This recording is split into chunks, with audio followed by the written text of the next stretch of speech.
Muito bem, pessoal, vamos dando continuidade então. O assunto de hoje é sobre a regionalização ou as propostas de regionalização do nosso território, certo?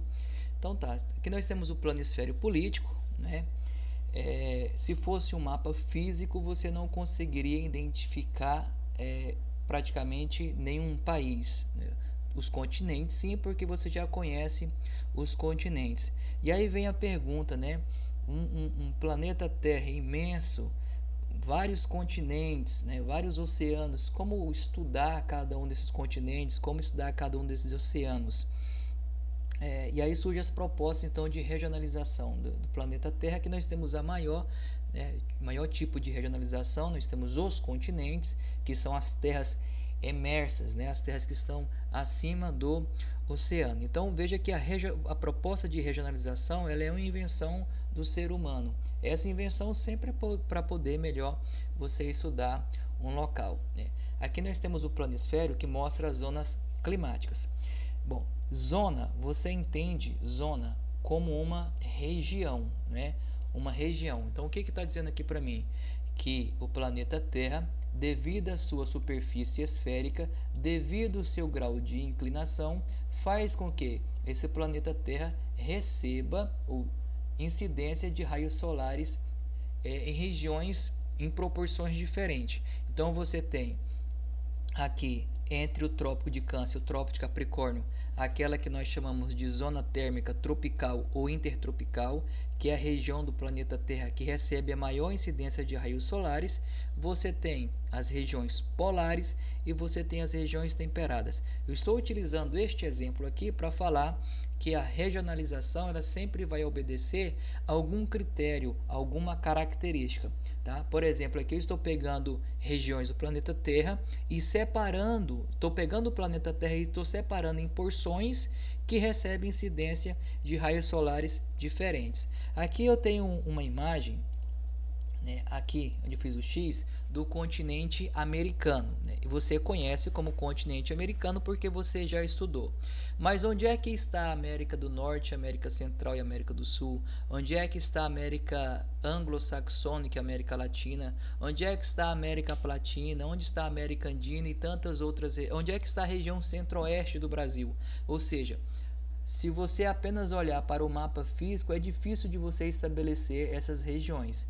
Agora, onde eu fiz o X aqui, que eu vou explicar agora, você já tem toda a América Latina. Por quê? Do México para baixo, eu sei que é a América Latina, pegando como critério o idioma daqueles que colonizaram essa região, né? O francês e o espanhol, né? Idiomas de origem latina, né?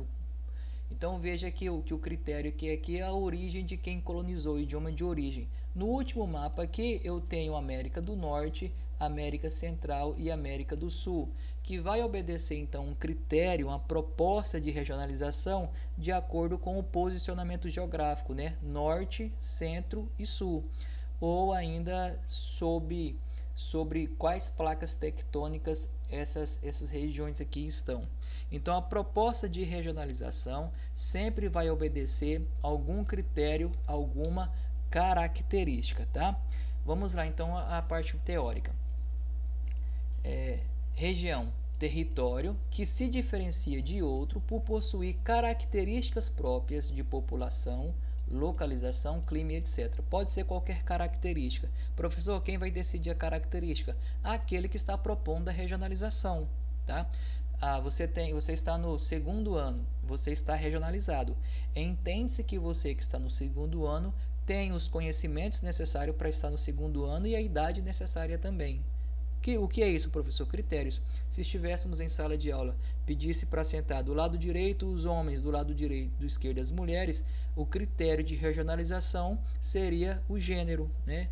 Seria o gênero, o sexo masculino e o sexo feminino.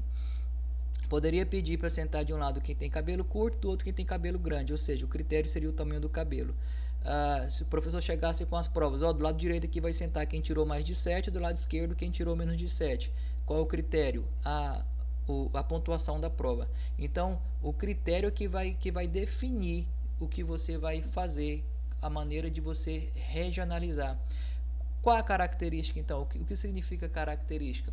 Aquilo que é capaz de caracterizar, especificar, determinar, qualificar algo ou alguém, propriedades particulares. Então, as características, ela pode te deixar individualizado, né, particular, ou ela pode te englobar. Por exemplo, na sala de aula, você está no segundo ano, então você está com características dos alunos do segundo ano. Então, o que significa regionalização? Separar ou agrupar segundo algum critério do seu interesse. A regionalização pode ser utilizada para gerar uma nova repartição do espaço de estudo, resultando em novas unidades com dimensões geográficas mais abrangentes em um número menor de objetos, tá? Regionalizar, pessoal, sempre é para melhor estudar. Quando você tem um espaço muito grande, vamos dar um exemplo aqui, ó. A região do litoral brasileiro. Opa, eu sei que é uma faixa, uma porção do território que é banhado pelo Oceano Atlântico. Região da floresta amazônica. Opa, eu sei que é uma porção do território brasileiro onde tem a presença da floresta amazônica. A região da Caatinga, a mesma coisa. Então, sempre você vai ter a região do Canavieira, tem plantação tem canaviais. Então, sempre você vai ter um critério, sempre você vai ter uma característica, você vai observar e vai utilizar esse critério, essa característica para regionalizar, para dividir.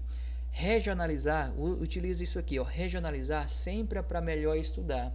De repente, chega nas mãos do governo federal dizendo que o Brasil tem um alto índice de analfabetismo. O Brasil é imenso, né? É imenso. Então, como que ele vai planejar, como que ele vai bolar programas para poder melhorar a educação? Aí vem, qual região do Brasil que está com problema de analfabetismo? Qual região em específico? Qual área específica dentro daquela região? Regionalizar sempre é para melhor estudar, tá? Aí nós temos aqui as propostas de regionalização do nosso território. Nós não vamos aprofundar muito na parte teórica. Eu quero te mostrar quais são, né, de quando foi proposto essa regionalização, quais são as regiões, quais são os critérios. Eu sempre vou passar uma dica de cada uma delas, tá? Então, a primeira que nós temos aqui são as macro-regiões do IBGE. São as grandes regiões do IBGE. Pode aparecer para você também. Essa aqui mais conhecida é do ano de 1970, e aí é bom você lembrar que essa data você já viu lá, que é o período em que o Brasil se torna predominantemente urbano, já tinha passado pelo seu processo, quer dizer, já tinha iniciado, já estava muito forte o processo de industrialização. Esse Brasil está se tornando um país urbano, e aí vem essa proposta de um órgão chamado Instituto Brasileiro de Geografia e Estatística. Ele olha para o nosso território e, com base nos critérios sociais, econômicos e nos critérios naturais, ele propõe uma regionalização do nosso território, tá? Então, ele vai dividir o nosso território em norte, nordeste, sul, sudeste e centro-oeste. Isso aqui tem que estar decorado.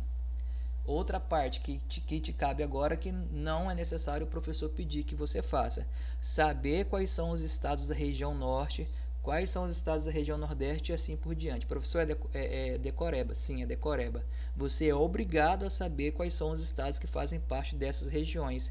Imaginar o mapa e identificar essas regiões também dentro do mapa, tá? Então, as macro-regiões, que são as grandes regiões do IBGE, que foi uma proposta lá de 1970. Essa é a oficial, tá? Essa é a oficial, que é utilizada nos livros didáticos, que é utilizada em documentos oficiais do governo. É essa regionalização aqui. São as macro-regiões, são as grandes regiões do IBGE, que divide o território brasileiro em 5 grandes regiões. Dica, é a única que é oficial. Respeita os limites entre os estados. Vamos recordar? Nós já tivemos isso aqui, ó. Limite é uma área que não pode ser habitada, né? É uma linha imaginária. Pode ser um rio, pode ser um cânion, pode ser uma cadeia de montanhas. É uma linha imaginária.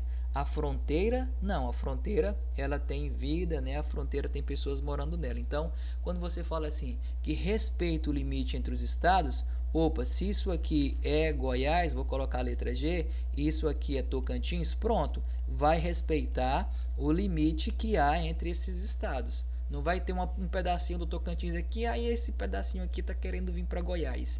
Ou esse pedacinho, não. Não, nas macro-regiões do IBGE, respeita-se o limite entre os estados, tá? Quais características? Os critérios socioeconômicos que vai fazer referência ao processo de formação do território brasileiro e as diferenças que existem na vegetação. Então tá aqui, você conhece este mapa, né? Esse é o que você vê lá desde o seu ensino fundamental. Então vamos aqui, região nordeste do Brasil. Se eu for falar das características naturais, vamos pegar as características naturais, né? Os biomas que eu já estudei. Por exemplo, aqui eu sei que é muito forte a caatinga. É muito forte a presença do bioma da caatinga, né? Que é único, que é brasileiro, que só existe aqui no nosso território. Os estados da região norte, pessoal, com exceção do Tocantins, presença da floresta amazônica. Professor, com exceção do Tocantins, sim, o estado do Tocantins é predominantemente cerrado. A região norte dele aqui, né, e mais noroeste já pega um pouco desse bioma da floresta amazônica, mas ele tem mais características de cerrado do que de floresta amazônica.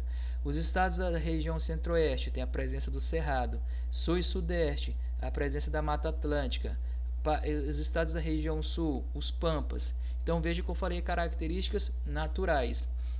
É claro que você vai ter, por exemplo, o Tocantins com características aqui da vegetação de floresta amazônica e do cerrado. Por quê? Porque a vegetação não estudou, ela não sabe, isso aqui é o Tocantins, eu não posso passar daqui, porque ali é floresta amazônica, aqui é cerrado, não tem nada a ver. Né? Sempre vai ter as áreas de transição. Mas eu estou querendo te dar um exemplo de como o IBGE observou. Se for falar do processo social e econômico, né, os primeiros agrupamentos urbanos aqui no litoral brasileiro, né, as primeiras indústrias aqui na região sul e sudeste, depois a questão do agronegócio muito forte aqui no centro-oeste e aqui na região norte, a área com baixa densidade demográfica. Então, nós podemos enumerar uma série de fatores aqui. O fato é que o IBGE observou o território brasileiro de acordo com as características sociais, econômicas e naturais, ele propôs essa regionalização, né? Lembrando que o estado do Tocantins, quando foi criado, ele foi incluído na região norte, até porque existe aí um certo dinheiro, uma verba que o governo federal passa para esses estados da Amazônia Legal, né? Os estados que fazem parte da Amazônia Legal, a Amazônia que foi criada por lei. Se o Tocantins agora quer sair dela, porque como ele faz parte da Amazônia Legal, ele deve obedecer algumas leis ambientais, e isso dificulta a questão do agronegócio dentro do nosso estado. Tá? Então isso quando foi criado, um pouquinho da história aí. Tá? Muito bem. Aqui nós temos a região Nordeste.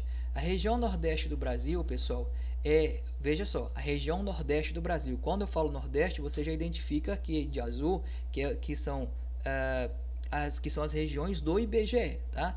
Dentre todas essas 5 propostas de regiões aqui criadas pelo IBGE, a única que tem uma diversificação muito grande, a única que é muito heterogênea é a região Nordeste, tá?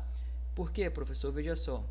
A região Nordeste eu posso subdividi-la. Todo mundo acha que o Nordeste é sinônimo de sequidão, né? No Nordeste não chove.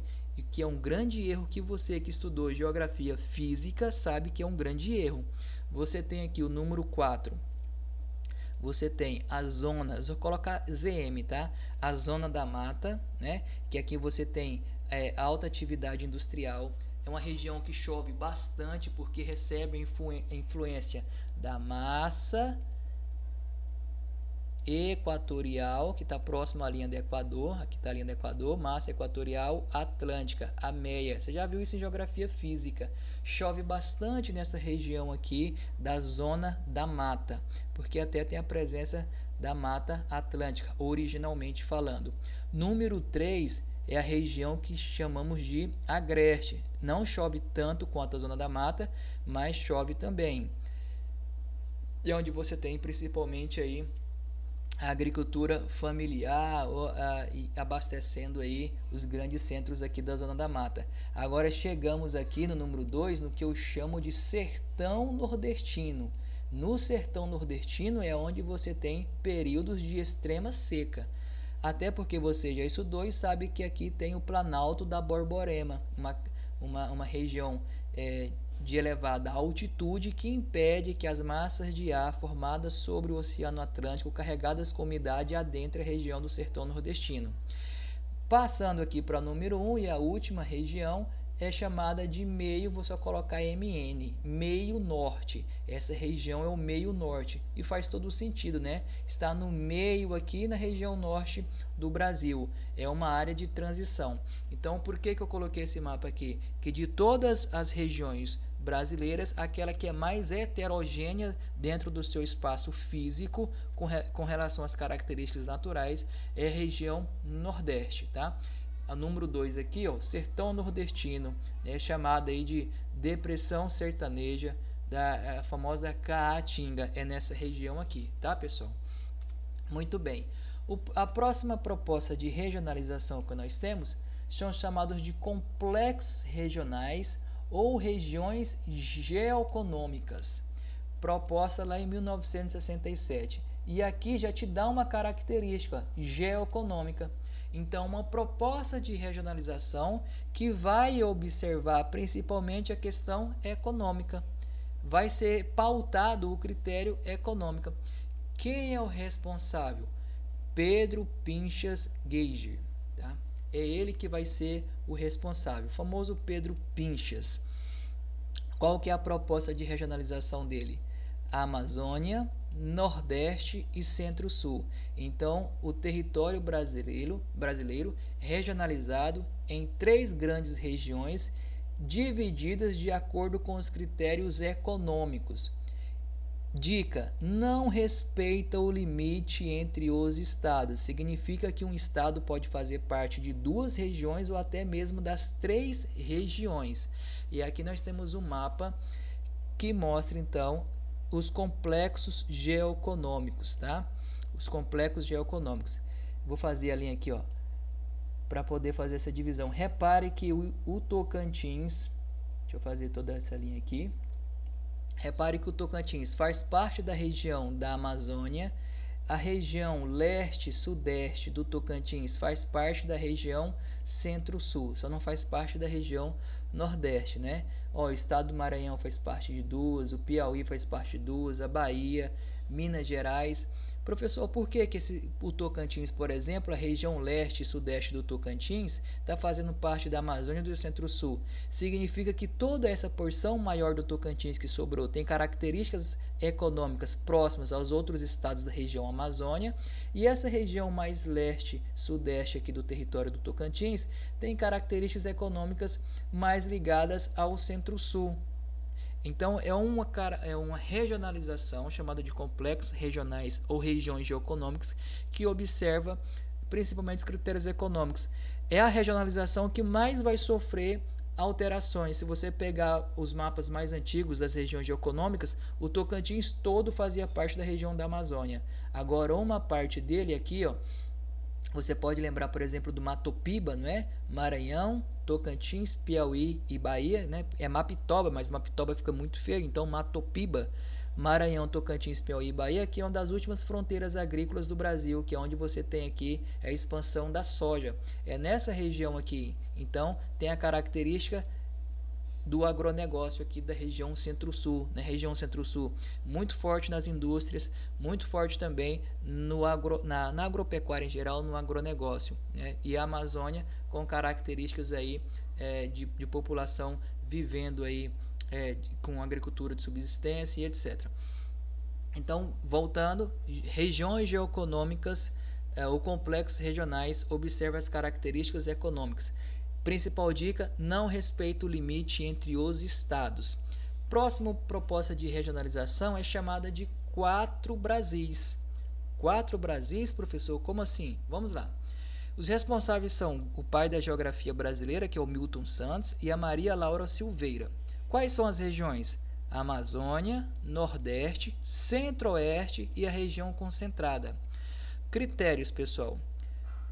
é o desenvolvimento técnico, científico e informacional, tá? Mas aqui eu vou fazer toda a leitura. O meio técnico, científico e informacional, ou seja, a informação e as finanças estão irradiadas de maneiras desiguais e diferentes pelo território brasileiro, determinando 4 Brasis.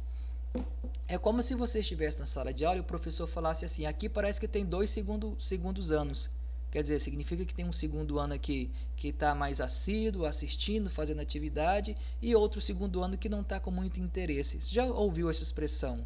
Tá? Então, quando você olha para o Brasil e fala 4 Brasis, significa que Milton Santos e Maria Laura Silveira perceberam que dentro desse imenso território brasileiro existem regiões totalmente desiguais. Professor, desiguais em qual critério? No desenvolvimento técnico, científico e informacional. Você vai comparar o estado do Tocantins, a questão da tecnologia, ciência e divulgação das informações, com o estado de São Paulo, por exemplo, com o estado do Paraná, de Santa Catarina, com o Rio de Janeiro. É possível fazer uma comparação do Amapá com Goiás, por exemplo? Tá? Então você tem regiões dentro do Brasil que são desiguais no critério técnico, no critério científico e no critério da informação. Dica: respeito o limite entre os estados. O estado do Tocantins localiza-se na região centro-oeste, tá? Isso aqui é para chamar a sua atenção. Vamos lá? Vamos ver aqui? Vamos lá, então, aqui, região da Amazônia, né? Então, permanece todos os estados da região norte, com exceção do Tocantins, não é isso? Região nordeste. Os mesmos estados da região nordeste estão aqui, ó. Não há por que você ficar aflito. Não vou entender isso aqui. Região centro-oeste, a única diferença é que o Tocantins entra nela. Aí nós temos o que chamamos de região concentrada. Por que região concentrada? A região concentrada ela é região sul, mais a região, vou colocar aqui região sul, mais a região sudeste, né? Minas Gerais, Espírito Santo, Rio de Janeiro e São Paulo, os 4 das regiões sudeste lá do IBGE, mais Paraná, Santa Catarina e Rio Grande do Sul, os 3 da região sul. Região concentrada. Concentrada de que jeito, professor? Concentrada no desenvolvimento do meio técnico, científico e informacional. São os 4 Brasis, e você há de concordar com o Milton Santos e com Maria Laura Silveira que há uma diferença sim no que tange, no que diz respeito ao desenvolvimento tecnológico, científico e informacional desses estados. Nós temos mais uma proposta de regionalização do Brasil que é de acordo com os domínios morfoclimáticos. Isso você já viu lá no seu primeiro ano, quando você estudou Geografia Física. O responsável, o senhor Aziz Absaber. Regiões. Então, você tem o domínio equatorial amazônico, dos cerrados, domínio dos mares de morros, domínio da caatinga, domínio dos araucárias e domínio das pradarias. Qual que é o critério? Os elementos da natureza, principalmente o relevo predominante naquela região, o clima predominante e a vegetação. E é mais uma regionalização que não respeita o limite entre os estados. E a principal dica aqui é que nessa regionalização dos domínios morfoclimáticos, você tem áreas de transição. Então, nós temos aqui os domínios morfoclimáticos. Vamos olhar. Domínio amazônico, né? Aqui, amazônico. Você tem o cerrado, a caatinga. Deixa eu colocar a letra C aqui, ó. Caatinga, tá? Se você lembrar dos biomas do Brasil, né, você tem bioma amazônico, você tem o bioma do cerrado e você tem o bioma da caatinga, não é isso? E aqui, vou tentar fazer de outra cor.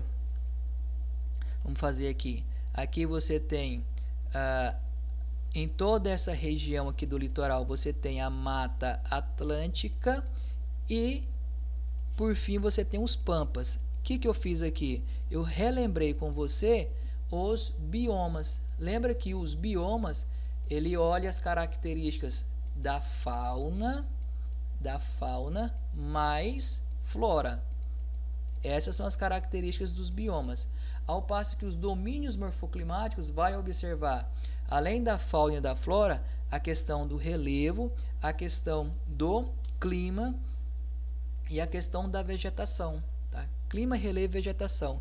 Então, comparando, continua tendo a Amazônia, continua tendo o Cerrado e continua tendo a Caatinga. Agora, o que é que vai surgir aqui, professor? vai surgir a Mata Atlântica, vai passar a ser chamada de mares de morros, porque essa região litorânea do Brasil aqui tem muitos morros, principalmente aqui no estado de Minas Gerais. Se você já visitou essa região, você sabe, né? É um mar de morro, formas mamelonares, formas de meia laranja. Não é estranho para você, que nós já falamos ano passado, né? No Rio de Janeiro, por exemplo, ali o Pão de Açúcar, uma forma mamelonar, que é uma forma de meia laranja.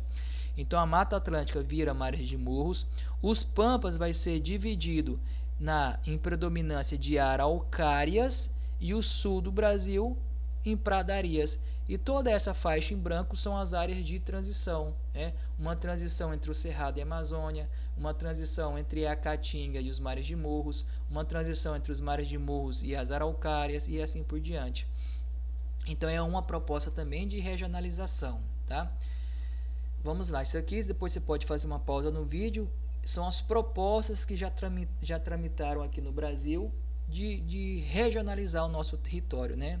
O Brasil é imenso, né? A Europa, essa parte, principalmente da Europa Ocidental, cabe dentro do Brasil. Vários estados brasileiros são maiores que países europeus. Então são várias propostas aqui. Depois você pode pausar o vídeo e fazer aí uma leitura. Professor, é possível isso acontecer? Muito difícil, né, pessoal? Muito difícil porque gera uma mão de obra, uma demanda muito grande, gastos para a União e etc. E território é poder e nenhum estado vai querer. Já pensou, né? Dividir o Pará por exemplo, Pará aqui vai dividir Pará e Carajás, que você tem a Serra Pelada, a extração de minérios, tem os estados não vão permitir, né? Uma parte vai ficar muito pobre, outra parte vai ficar muito rica, enfim.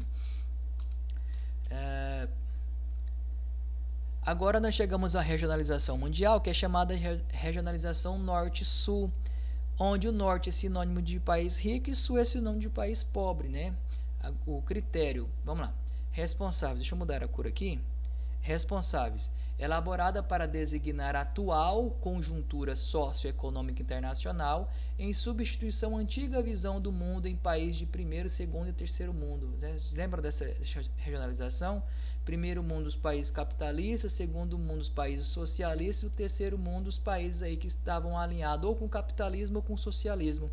Isso aí vai acabar lá em 1991, porque a União Soviética deixa de existir, você tem a predominância do capitalismo e aí vem uma nova proposta de regionalização, norte e sul. Professor, qual é o critério? Bom, o que divide o planeta Terra em norte e sul é a linha do Equador, não é? É a linha do Equador. Professor, então o critério cartográfico, linha do Equador? Não, não é. Até porque se for a linha do Equador, tentei fazer o continente africano aqui, não ficou muito bonito. O Brasil é predominantemente um país do hemisfério sul. O Brasil é pobre, né? Você vai dizer então que os países do norte da África são mais ricos do que o Brasil. Então o critério não é a linha do Equador, tá? Vou mostrar para você agora como é que fica essa proposta de regionalização. Norte, país rico e sul, país pobres. Qual que é o critério? IDH, Índice de Desenvolvimento Humano, que é um critério socioeconômico. O que o IDH observa? Ele é um critério que vai de 0 a 1, né? Quanto mais próximo de 1, melhor. Quanto mais próximo de 0, pior. Ele observa a saúde, a educação, que é para ser um livrinho, e a renda. Saúde, educação e renda. Índice de Desenvolvimento Humano. Esses são os critérios que ele observa, tá? Atenção, norte e sul não é baseado no critério cartográfico, que é a linha do Equador. Essa é a regionalização socioeconômica. E aí vem essa linha imaginária aqui, dividindo os países do norte e países do sul. Aí fica certo, né? Porque se eu fizer a linha cartográfica aqui, vamos fazer a linha do Equador, ela vai passar, bora, cadê? Aqui. Ela vai passar mais ou menos aqui no norte do Brasil. Não ficou perfeito não, mas dá para ter uma ideia. Olha, a Austrália, se você for utilizar o critério cartográfico, a Austrália vai ser um país pobre, né? E não é um país pobre, então a regionalização norte e sul utiliza como critério principal o IDH, que é a saúde, a educação e a renda, e aí você tem essa linha imaginária, onde norte é sinônimo de país rico e o sul sinônimo de país pobre. Olha o tanto de país que ia ficar se fosse o critério cartográfico, né? Ia ficar considerado um país pobre ou um país rico, ia ficar muito estranho isso aí, tá? E aqui está a regionalização de acordo com o IDH. Características finais e principais aqui, pessoal, os países do norte têm elevado produto interno bruto, né, o PIB, que é baseado em tudo que o país produz no setor primário, secundário e terciário. São países que têm condições históricas de poder e acúmulo de riqueza, ou seja, são os países que saíram colonizando os outros, né, saíram explorando, ou melhor, roubando as riquezas, é isso que eles fizeram.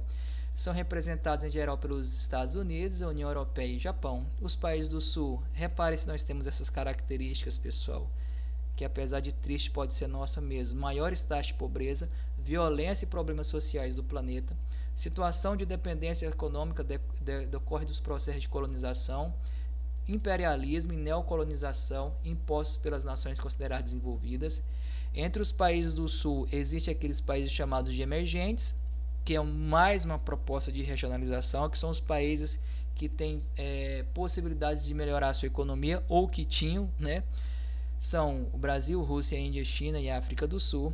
E nós temos ainda os tigres asiáticos, nós temos o México, tá? Então é isso, nós temos aqui as propostas de regionalização do território brasileiro e regionalização também do mundo. Espero ter sido claro. Até a próxima, pessoal.